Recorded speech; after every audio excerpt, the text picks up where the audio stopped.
Okay, so number one, highlight. So surrounding this area is number two, light. Surrounding that area, right next to the core shadow, form shadow, edge, or terminator, is your dark light. So that's number three. Okay? This is number four, your form shadow edge. I'll be talking a little bit more about the form shadow edge in just a second. Right here, this is called reflected light. So this is number five.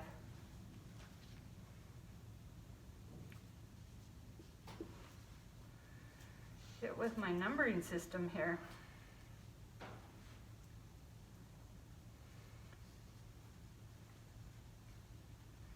I'll change it all just for you.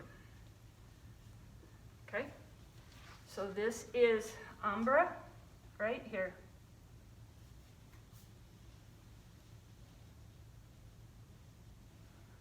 Okay. Right on this edge is penumbra.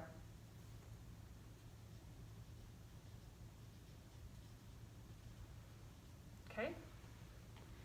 Now against that edge right here, and it's hard to illustrate this completely, but right there is the dark accent.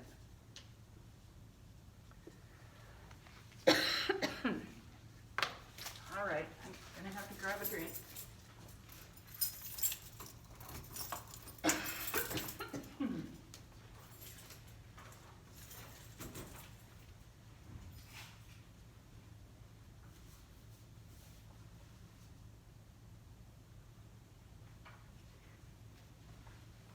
This is the point you just start to laugh. So back to the light logic, my favorite part.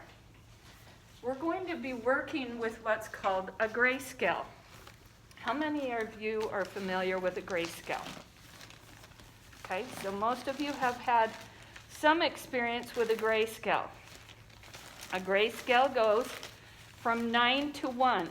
And I think that as I look back over my education, grayscales are really important in photography, that's drawing, painting. Grayscales are very helpful to help you to understand the value that you're looking at. And with a grayscale, you are looking with number one being your darkest value. So that's the one that you can apply. The lightest value is the value of number 9. And your highlight can either be applied or implied. Now, if you're applying a highlight, that means you're using white charcoal, such as this, to apply a highlight. If you're implying or doing a reduction, you're removing the medium and putting a highlight in by subtracting that medium. So your highlight becomes the white of the paper. So you see the differences between the two. All right, so then, as we're doing this, grayscale, we're going from 1 to 9.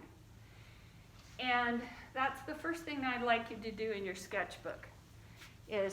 Or to the side, let's do that. Let's just draw a real small one to the side of your drawing, okay, for today's drawing. And I want you to practice drawing out that grayscale. Now, in the first stage of value, the first stage we do is called mapping.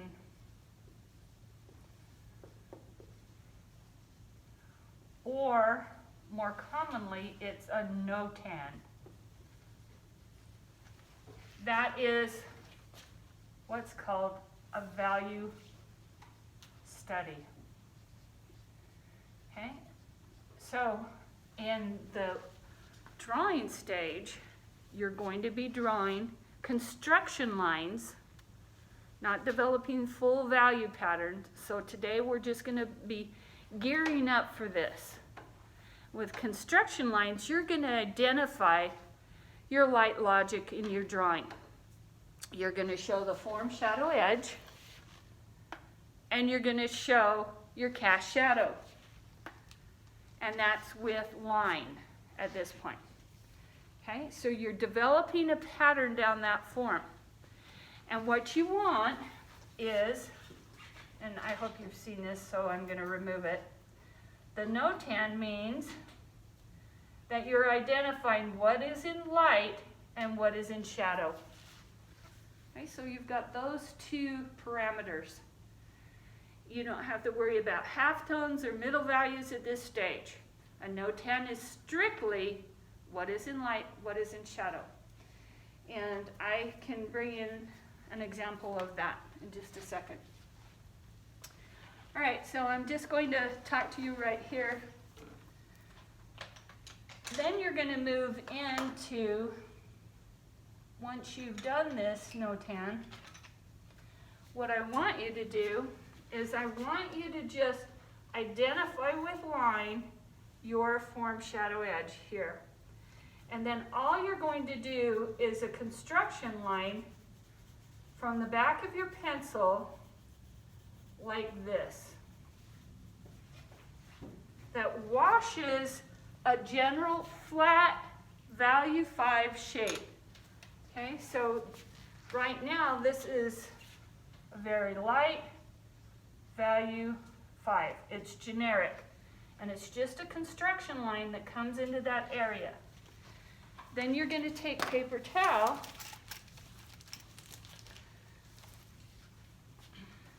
One minute, I'm sorry.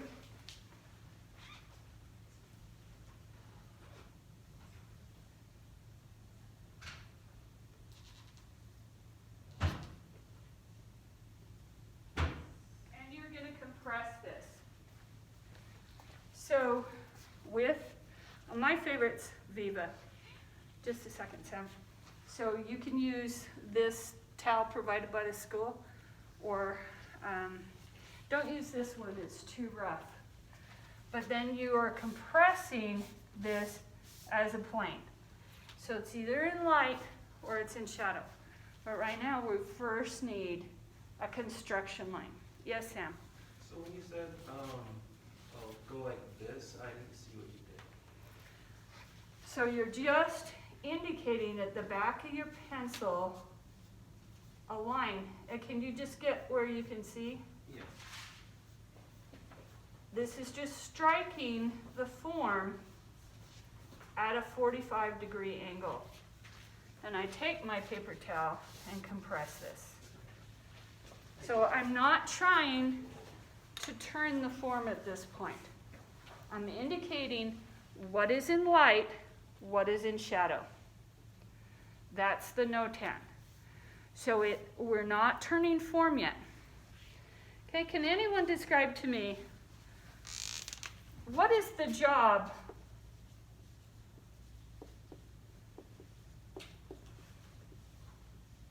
of value? Did you ever realize that value has a job to do? Huh, who knew, right? Okay, what's the job of value? Three-dimensional. Okay, excellent. Make it 3D. Okay, so the French call this trompe-l'oeil. It means to fool the eye. That means that we take a two-dimensional surface and create a three-dimensional form. So we're literally tricking or fooling the eye of the viewer. That's a really good answer. Anyone else?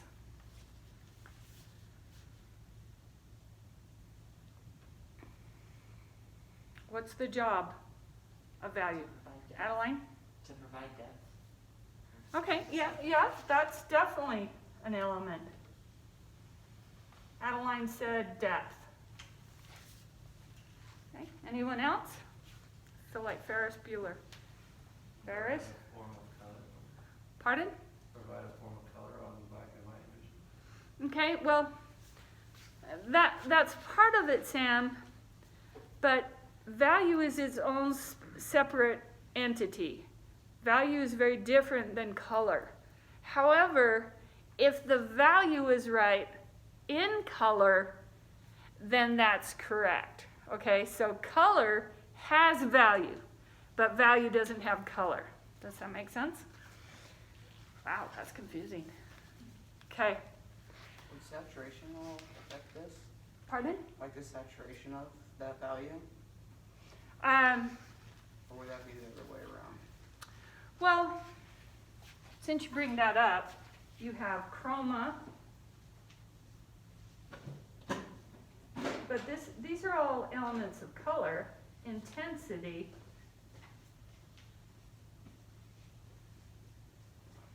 And 3, value. So yes, that is the element for color. I was not ever taught what I'm going to teach you until I studied with Anthony Ryder.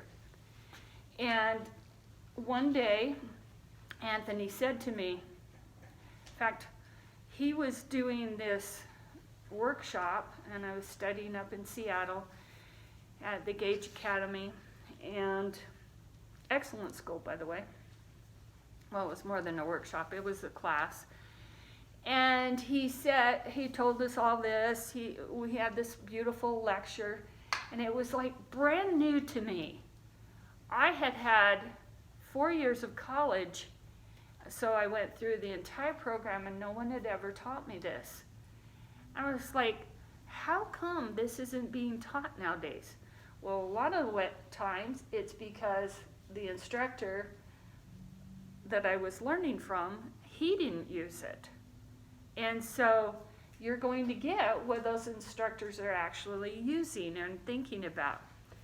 So Anthony Ryder worked around the room like I do with you, and I thought, oh yay. I'd been working as a professional illustrator for years.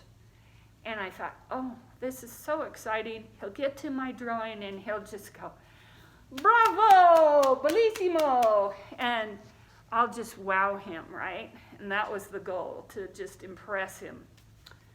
I wanted that very badly.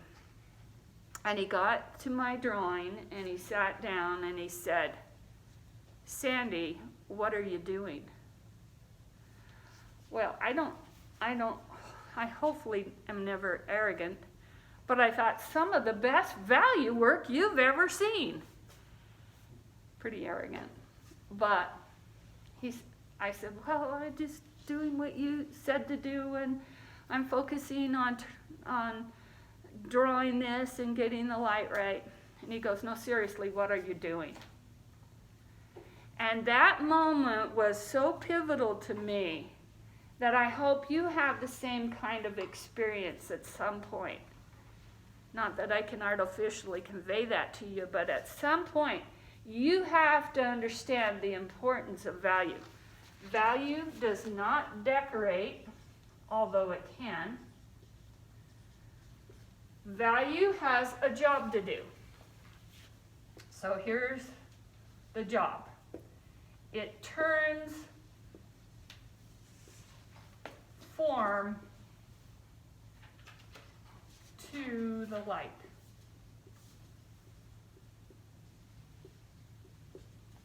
So it's either turning the form toward one, highlight, or it's turning down and under to cast shadow. So the whole time, this form is spinning, okay? It's a three-dimensional sphere. It's spinning.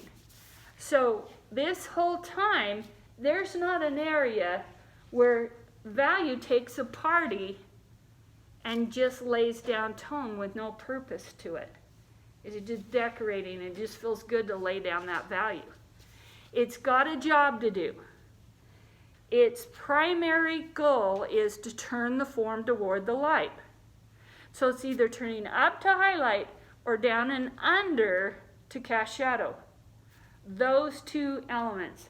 And you have to memorize that because you have to have that firmly in your subconscious that as you're doing value, that's why there's nothing wrong with saying you're doing,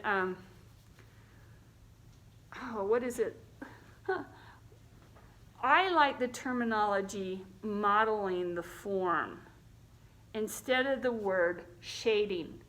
Shading doesn't do it for me, and I've had plenty of art classes that have used the word shading. But shading doesn't tell you what's going on. And I'm big on saying modeling the form because that's what this is doing. We're creating that three-dimensional aspect on a two-dimensional form. Now, Sam, would you mind giving me that little light on the light stand right here, please? And while you grab that, yeah, let's bring it up here and I'll show you some more things. This one's up,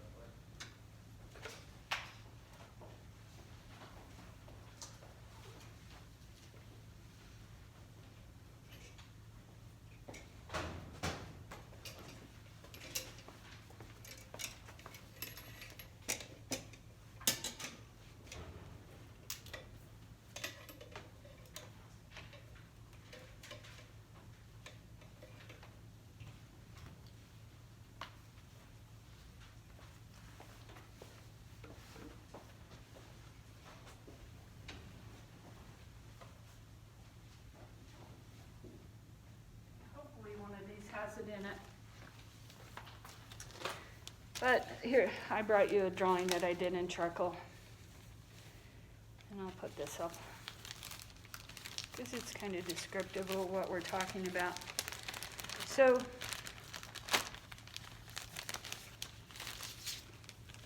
as we're thinking about this NOTAM, everyone wants to immediately go in to the most beautiful drawing. And I teach the advanced figure drawing, so I know students are very anxious to do a drawing that will be a portfolio piece. But just like the drawing process, this has got to be happening in steps. And it's very important that you understand those steps. And then we'll put it all together and it'll be seamless. So you're not going to stay in that step-by-step process for very long. I'll have to find that for you.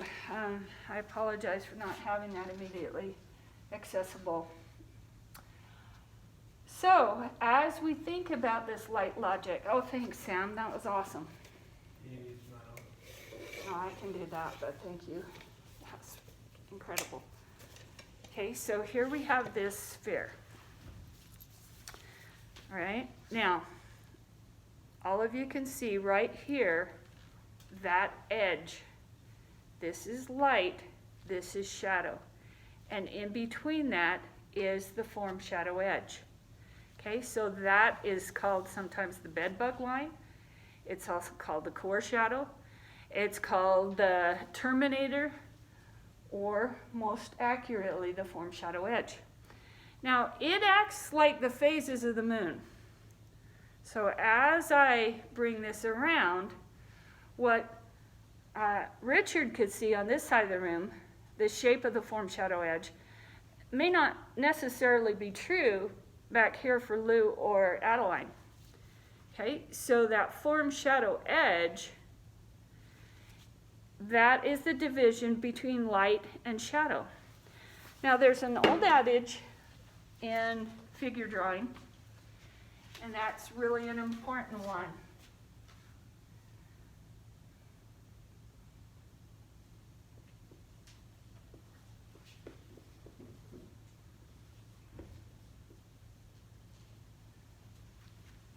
Light is form. Shadow is atmosphere.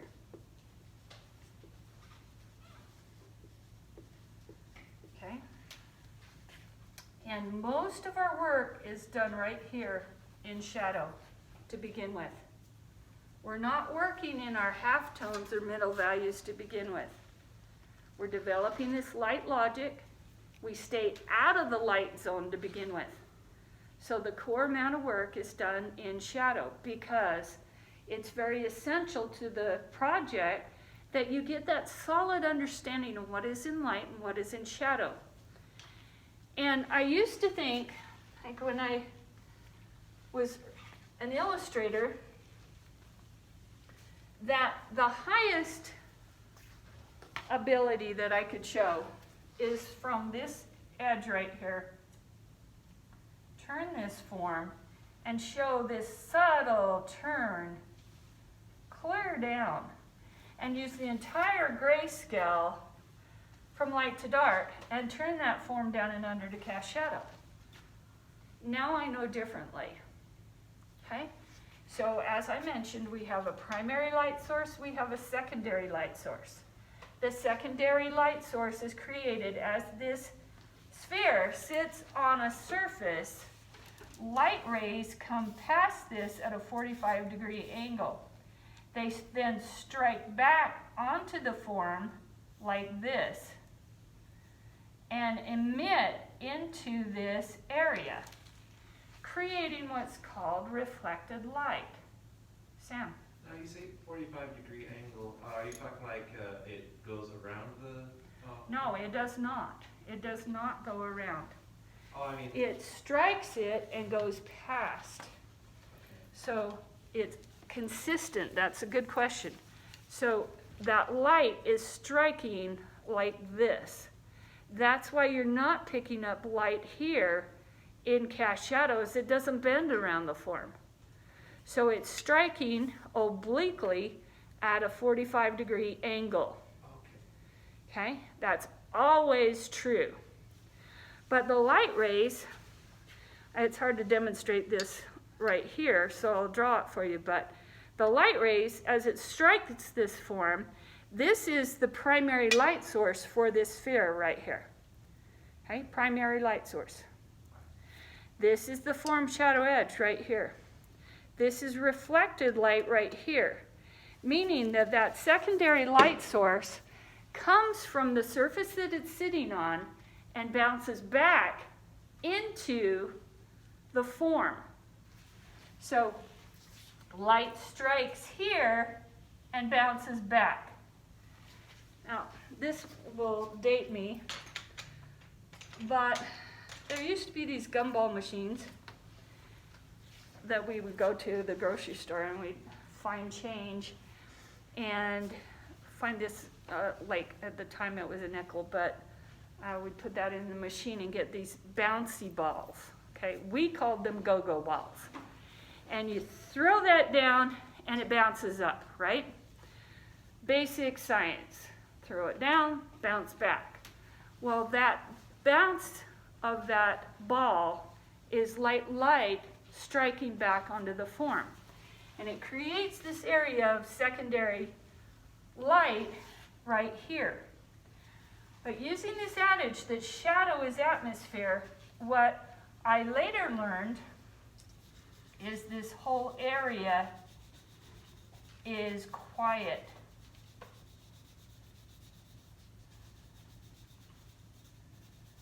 So this whole area is compressed.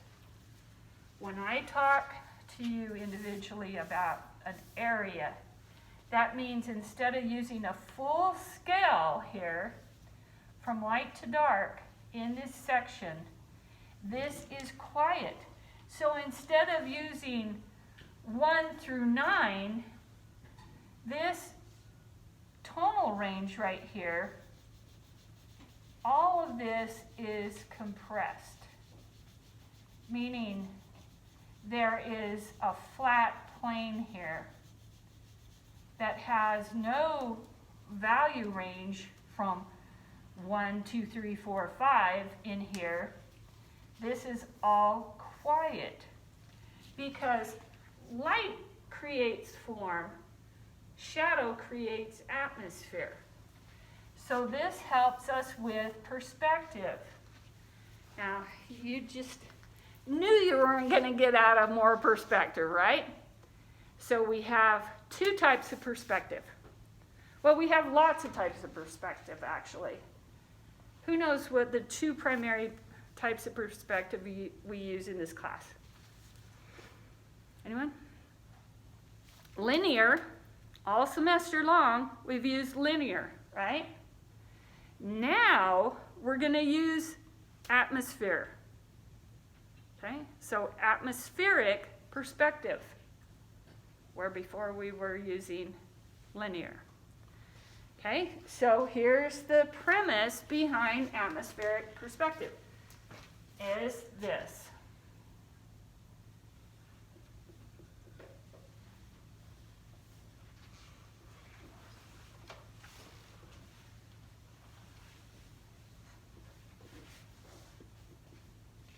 By the way, I've posted a demo where you'll actually see this sphere being drawn. Okay, so it gets lighter, softer focus, and for those of you using color, it gets gray. Grayer. Hope that's a word. Okay, so as an object is closest to you, it is stronger in value, it has more of a full range of value, and it has everything in sharp focus. Utilizing atmospheric perspective, as something goes back to the horizon line, it gets grayer, bluer, and softer focus.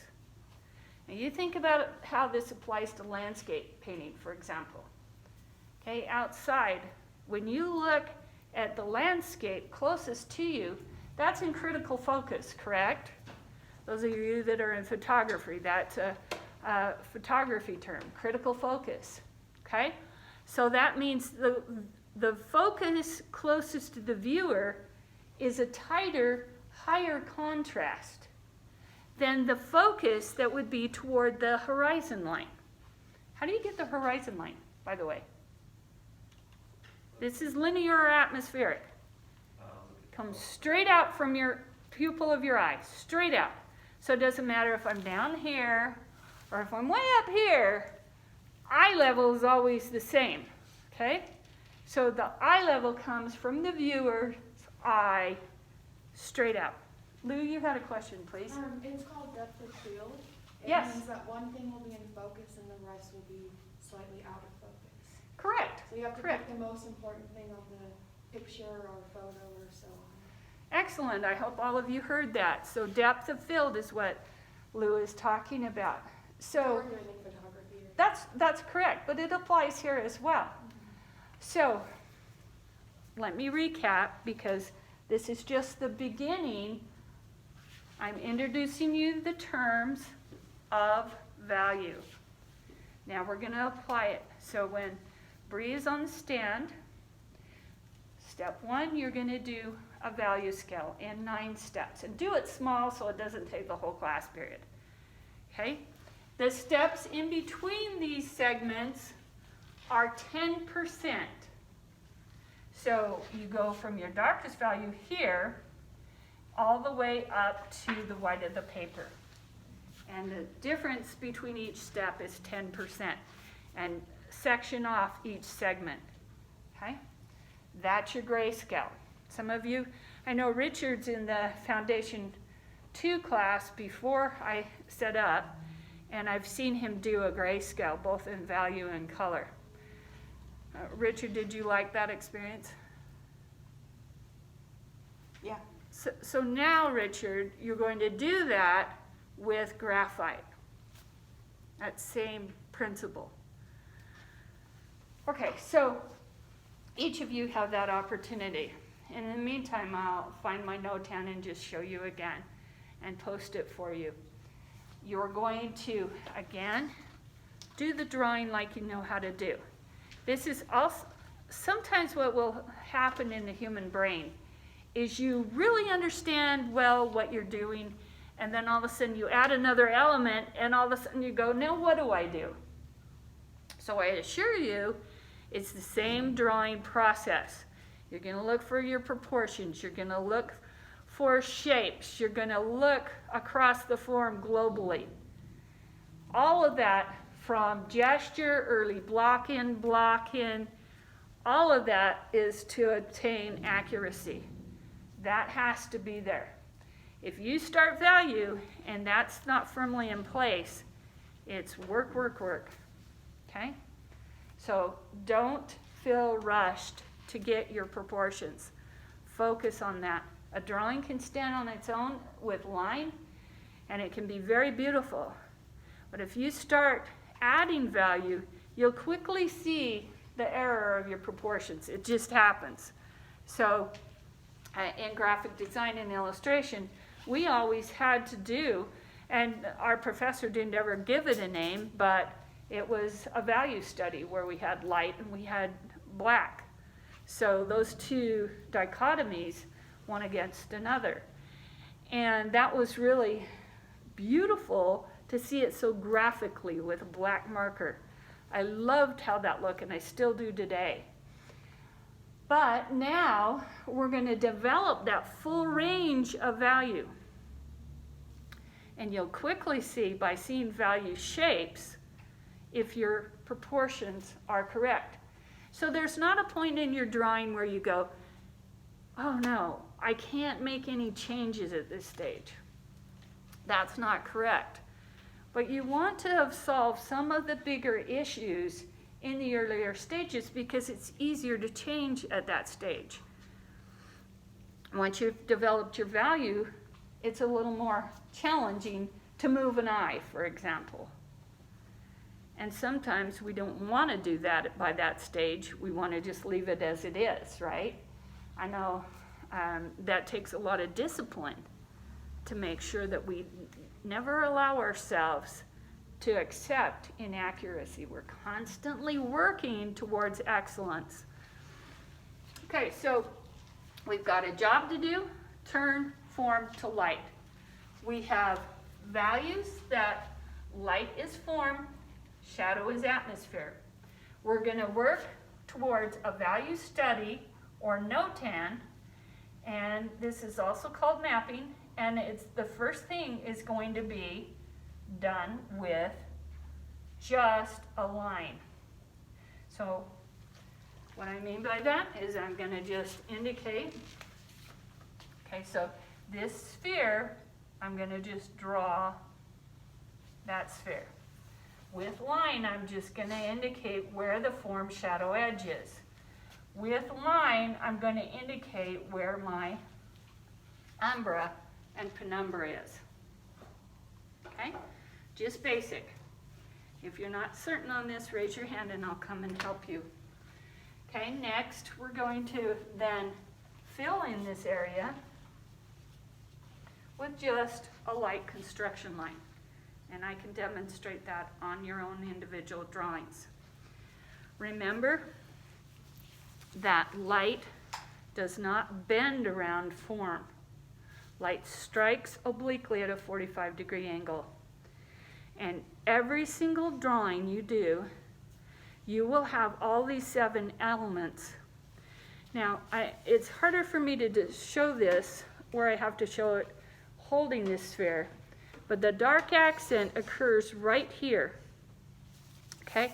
So that dark accent that we're talking about is on this edge right here. Okay? And I don't want to give you a lot of information about the dark accent. Just know that it's part of those elements. I will be demonstrating this principle with you individually. Okay? Yes, Ariel? What's the difference between the dark accent and the umbra? Okay. So a dark accent is in the form of light. Okay? Yeah, I mean, it's part of the light process, but it's you'll see this effect. Let's see if I can just move the camera over and show you on a table.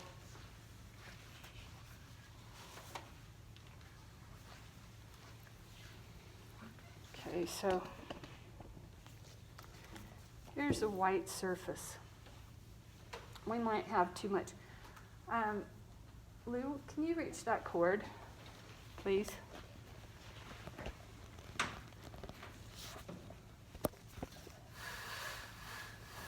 Okay, so here is our sphere, right? Right down in here, light's not getting into that area. So here's umbra, and here's penumbra.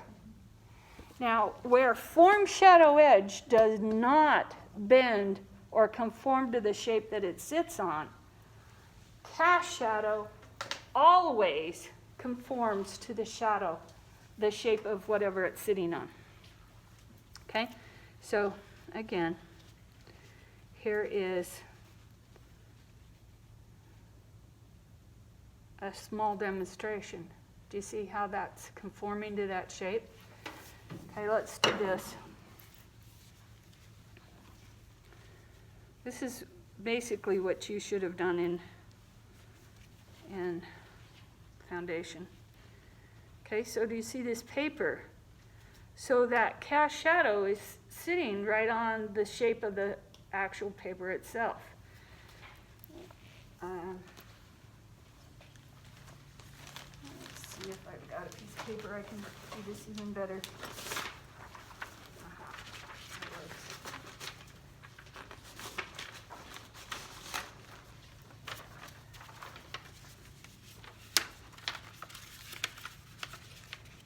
Okay, this is the basics of how cloth is, we show cloth, okay? So that idea or concept is that cast shadow will take the shape that it sits on. And for us in figure drawing, that's really an important concept, because in figure drawing, for example, in the portrait, you have a cast shadow created by the wedge-like shape of the nose. And that nose blocks light from emitting into that area of the face. Okay, so as light's striking that form obliquely, then that block underneath the nose is cast shadow. So here we have the base of the nose. Here's the edge of the nostrils, right? Here, here. And we have an oblique form of cast shadow is coming down here. And it will take the shape of what it's sitting on. So what is it sitting on? It's sitting on the maxilla.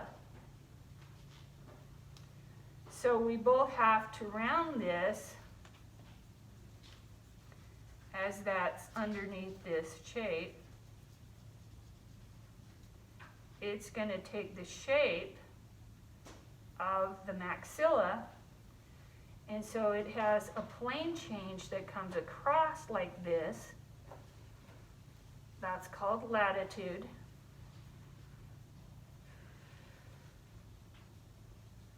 And it has a rounding down here.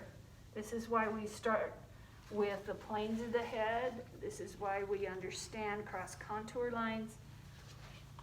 This is then longitude. We talked about contour last week. So we've got latitude here to here and longitude here to here.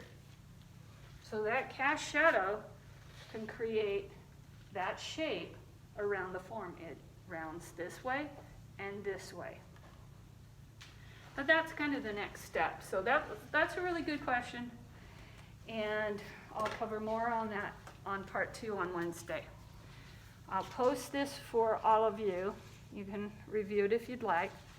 And the second part of the class can watch this. And then I'll do part 2 on Wednesday for the rest of the class. So those 2 elements are really important. And you'll see this in this drawing. So here's the section of light. So I did all the basics of this drawing. Light striking the form at this direction obliquely. You see the form shadow edge. You see some cast shadow in here. cast shadow right here, and from that, this is right here, this is the form shadow edge, and this whole section right here is quiet. So this is going into cast shadow. So that's the big start for our value with Light Logic. I'll have Bree on the stand. You're going to do a value scale right next to your drawing, 9:1. You will use different pencils or grades of pencils. Now you'll start your drawing with the basics of your normal pencil. Okay, so just start with your basic pencil, and the same process that we've been using up until this point. So here's our pencil. This is the drafting pencil, and this is what I'd start with. Now, how you can tell, and I'll talk more about this on Wednesday, how you know when to switch is if you're not getting the correct application. As the pencils are graded, they're softer, as I mentioned. The B's, like HB, 2B, 3B, 4B, etc., they get softer, but they also get grainier. So if you need a darker value, you have to go to a softer pencil. But please make sure you do that very lightly to begin with, and I'll talk more about that on Wednesday. Okay? That's going to be what I can give you today, and I appreciate your attentiveness, and have a great day.